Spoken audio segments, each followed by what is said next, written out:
Dear student, myself from Vidyasagar coaching classes, Vardhan. So in science 2, we have started with the first topic, that is heredity and evolution.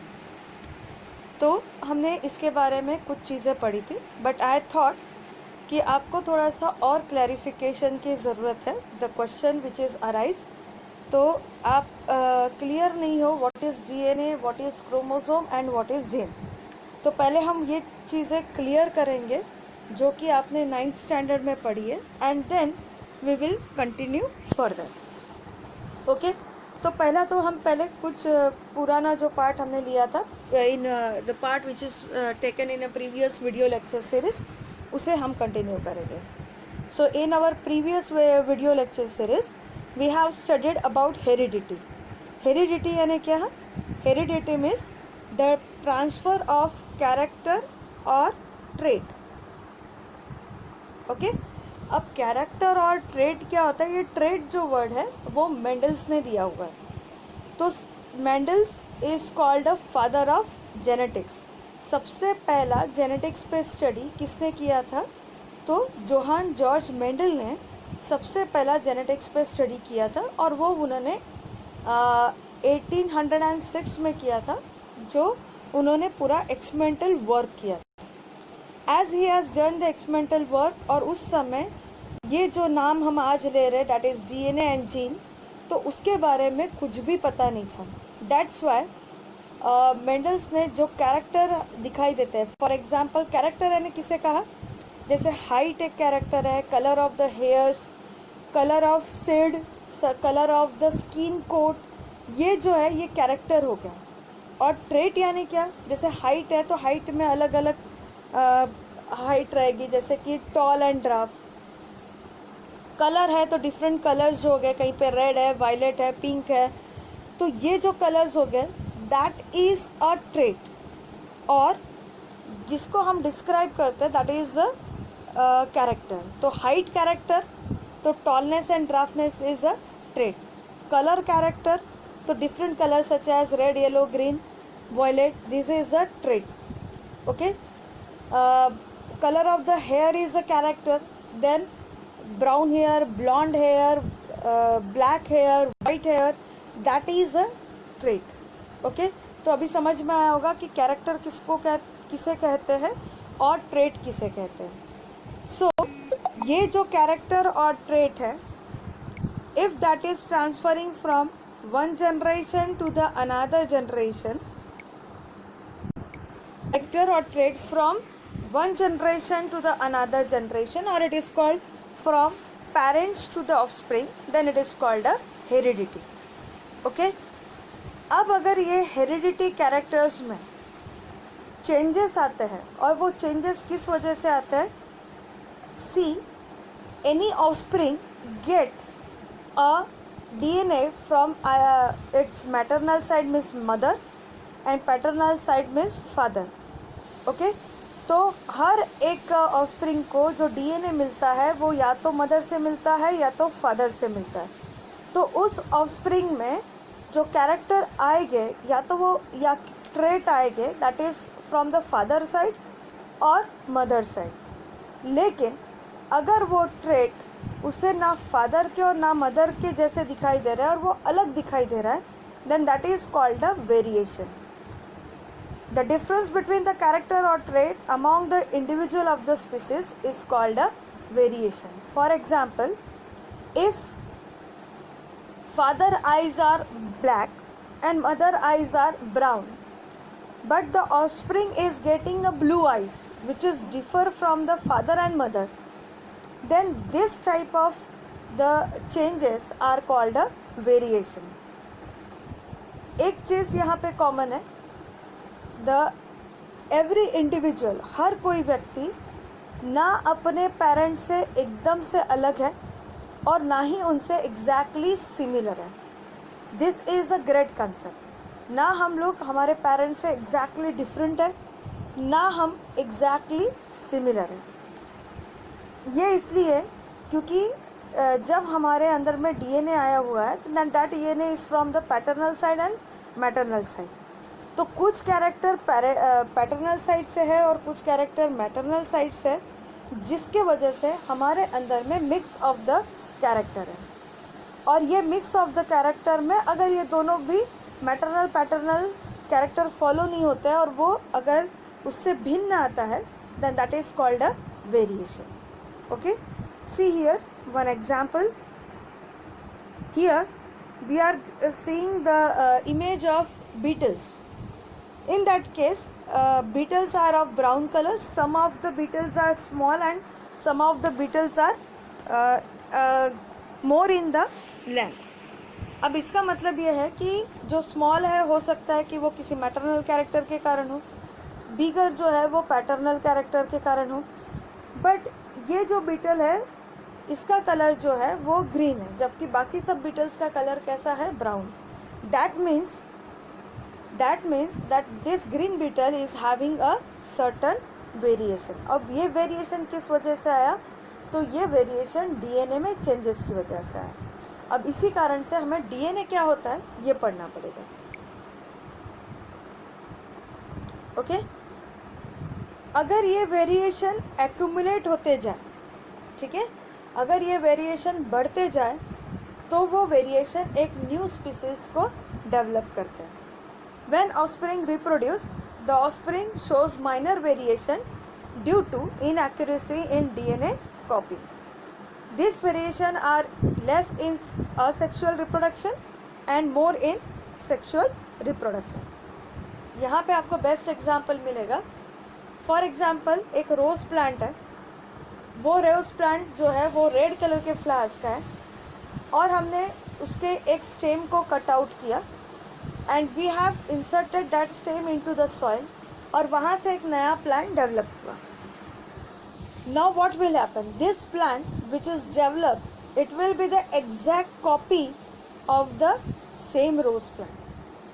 वहाँ पे हम ये नहीं देखेंगे कि हमने एक रेड रोज़ प्लांट का स्टेम लिया, उसको ज़मीन में डाला और हमें उस जो नया प्लांट है उस पर जो रोजेस आ रहे हैं that is having a different colour, या उसमें रेड कलर में फेंटनेस हमें मिलेगा, ऐसा नहीं रहेगा. Why it will B not, because here only one plant is involve and such type of the development process is called a asexual reproduction.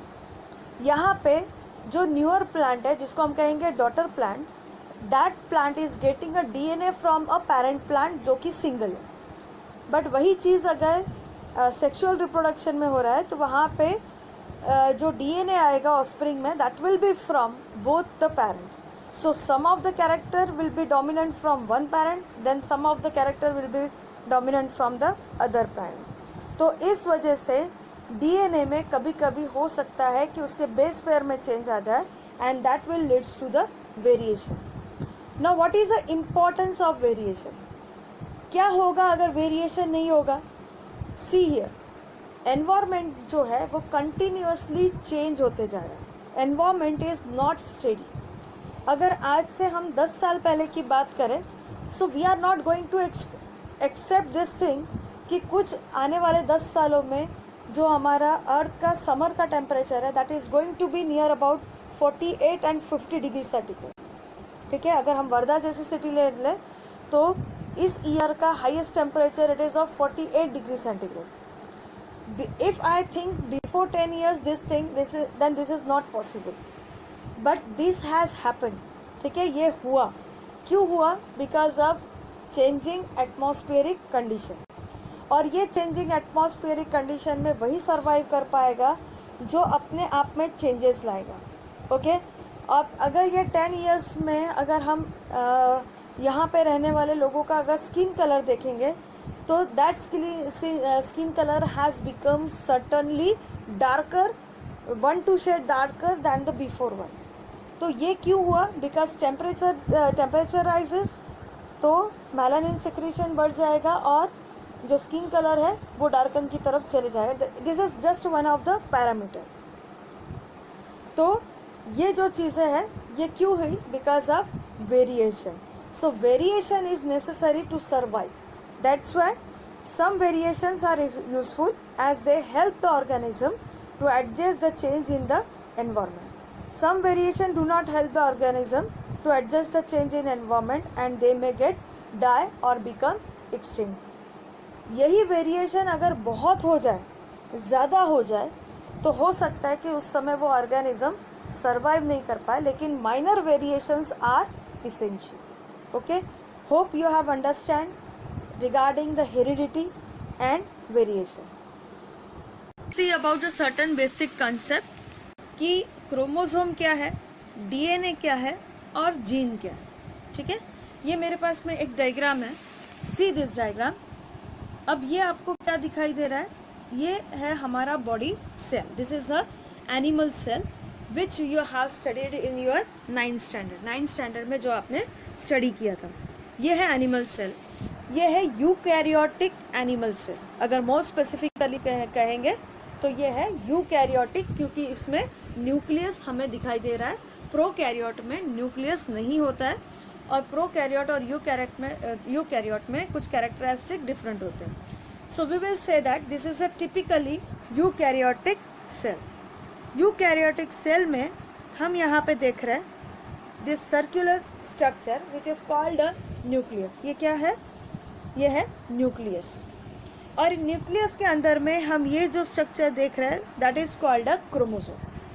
Okay, अब एक स्टूडेंट ने मुझे क्वेश्चन पूछा था कि जेनेटिक कैरेक्टर कौन सा है, इट इज़ अ क्रोमोसोम और it is a DNA. Now this is called a chromosome. देखिए, सेल में हमेशा जो डीएनए होता है वो क्रोमोसोम के फॉर्म में नहीं रहता है. ठीक है, सेल में ये जो डीएनए यानी एक क्रोमोसोम मतलब एक डीएनए. ठीक है, जैसे ह्यूमन बॉडी है उसमें कितने क्रोमोसोम होते हैं? It is 46 chromosome. ठीक है, यानी 23 पेयर्स. इसका मतलब है 23 क्रोमोसोम उसे मैटरनल साइड यानी मदर से मिलता है और 23 क्रोमोसोम फादर से मिलता है. और जब जाइगोट बनता है तो टोटल नंबर कितना हो जाता है? 46 क्रोमोसोम. ओके, सो 46 क्रोमोसोम ह्यूमन बॉडी में प्रेजेंट है. इसका मतलब क्या हो गया? एक क्रोमोसोम मतलब एक डीएनए, यानी 46 डीएनए प्रेजेंट है. 46 डीएनए मतलब it is a thread like structure which is present in our body. अब क्रोमोसोम और डीएनए का कोरिलेशन क्या है? तो जैसे मैंने कहा कि बॉडी में हर समय जो डीएनए है वो क्रोमोसोम के फॉर्म में प्रेजेंट नहीं होता है. सपोज जैसे एक फॉरेंसिक लैब है, उसमें टेस्टिंग चल रहा है.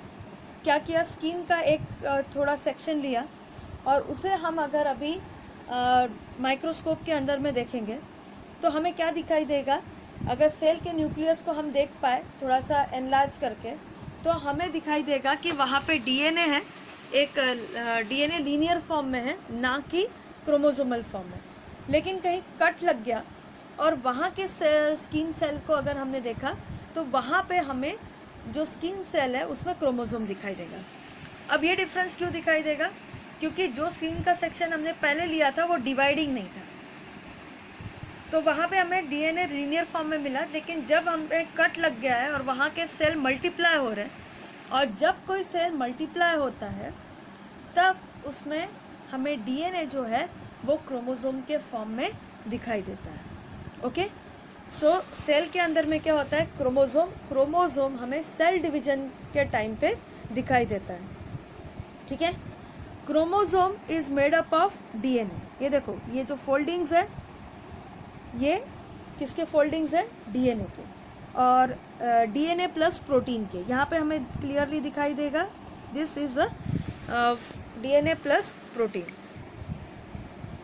दिख रहा है यहाँ पे. ये थ्रेड लाइक स्ट्रक्चर जो है वो डीएनए है और ये राउंडेड स्ट्रक्चर जो है वो है protein. This is called beads in the string structure. इसका मतलब है एक धागा लिया और आपने उसमें गठाएं बांधी तो वो जो स्ट्रक्चर दिखेगा वो स्ट्रक्चर हमें यहाँ पे दिखाई दे रहा है.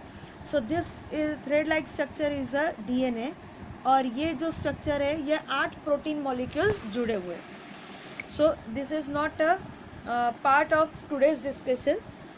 ये आप जब 12th में जाओगे तो ये और क्लियरली आपको एक्सप्लेन होगा, लेकिन अभी सिर्फ इतना समझिए कि क्रोमोसोम किससे बनता है? डीएनए और प्रोटीन से बनता है, ठीक है। And this thread like structure को अगर हम देखते हैं तो वो थ्रेड लाइक स्ट्रक्चर हमें इस तरीके से दिखाई देता है। So this is a cell, cell contain nucleus, nucleus contain chromosome, chromosome is made up of DNA and protein, and DNA is made up of number of components. अब DNA किससे बना हुआ है? That we are going to see. Now see, this is a structure of DNA. DNA कैसा होता है? DNA is a double helical structure. ये कैसा है? It is a double helical structure.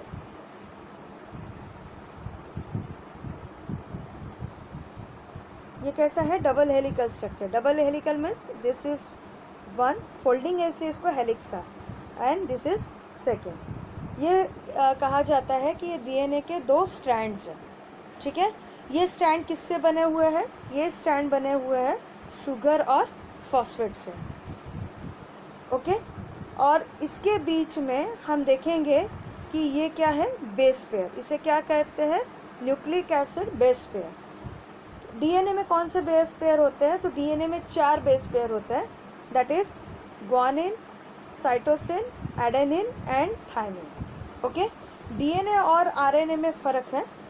DNA is deoxyribose nucleic acid, क्योंकि इसके अंदर में जो शुगर होता है that is a deoxyribose sugar, और आरएनए के अंदर में जो शुगर होता है that is a ribose sugar.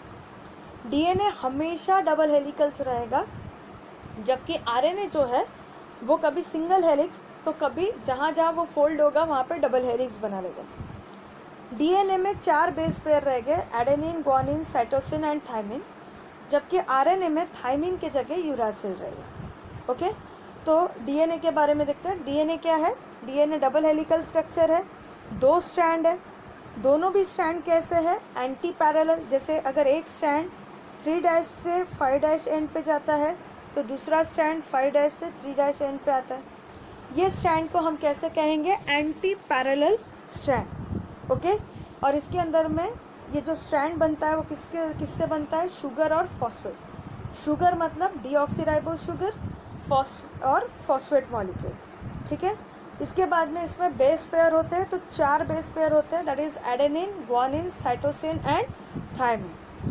Cytosine और ग्वानिन ये हमेशा ट्रिपल बॉन्ड से अटैच हो गए, और adenine and thymine they will always attach with the double bond. ये जो बेस पेयर है they are called purine pyrimidine base pair.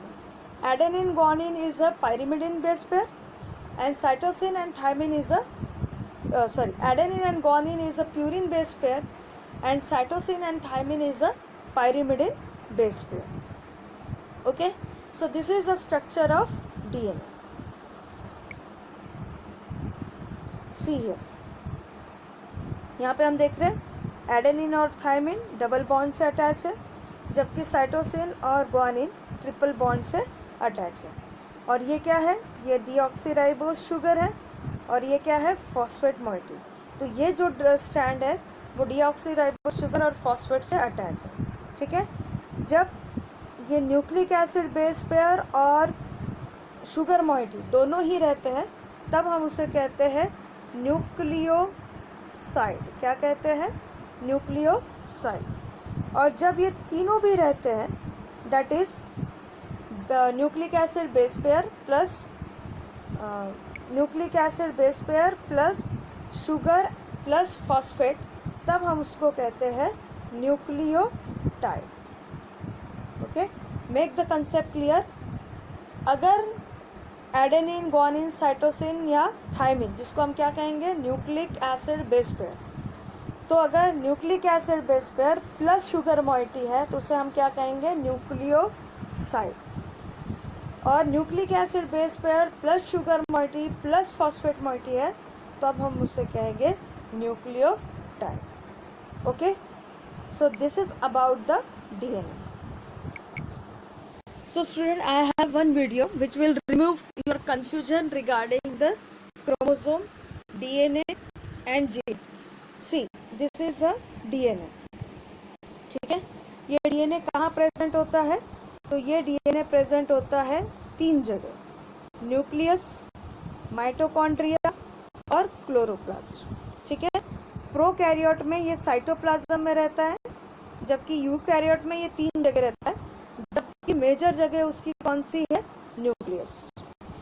Okay, तो डीएनए जो है वो हमारे बॉडी में 3 जगह होता है, that is nucleus, mitochondria and chloroplast. Chloroplast plant में होता है, इसलिए डीएनए कहाँ रहेगा? मेनली ह्यूमन बॉडी में माइटोकॉन्ड्रिया या फिर mainly nucleus. Now this DNA is made up of which moiety? Sugar, phosphate. Okay, तो शुगर फॉस्फेट मॉइटी से क्या बना हुआ है? स्ट्रैंड बना हुआ है। Then base pair, base pair कौन से है? Adenine, cytosine, thymine and guanine, जिसको हम कहेंगे ATCG। A for adenine, E for thymine, G for guanine and C for cytosine। इसी को हम क्या कहते हैं? Genetic code. Okay, genetic code यानी का हर इंसान में एक अलग डीएनए होता है, ठीक है, and that DNA code is called a genetic code. Listen, भले जो बेस पेयर है वो 4 है, ठीक है, लेकिन इनका जो अरेंजमेंट है, okay, that is different in different individual. ठीक है, ये हर किसी में कैसा रहेगा? डिफरेंट रहेगा। So that's why the genetic makeup of every person is different.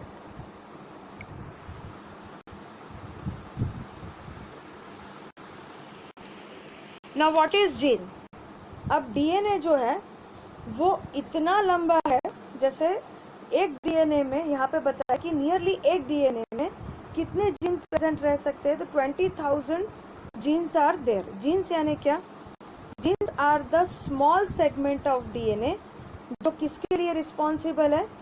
The code which is present on DNA which is responsible for the protein.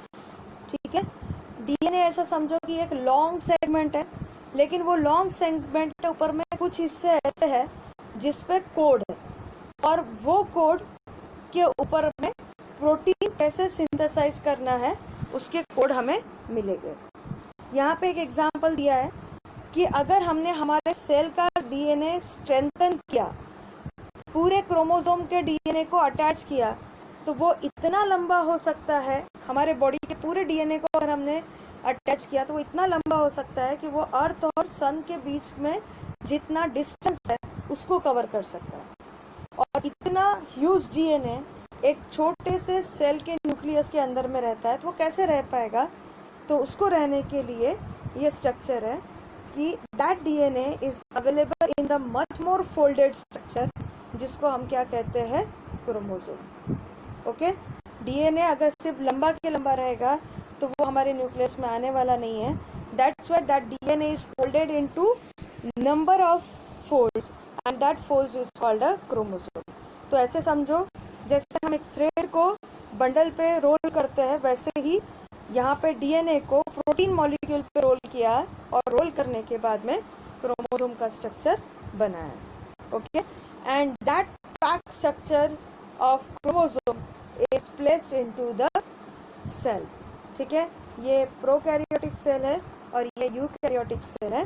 Prokaryote में जो डीएनए है वो साइटोप्लाज्म में ही है, और यूकैरियोट में ये जो डीएनए है ये न्यूक्लियस के अंदर है। Okay, so this is not for you, so don't think about this table।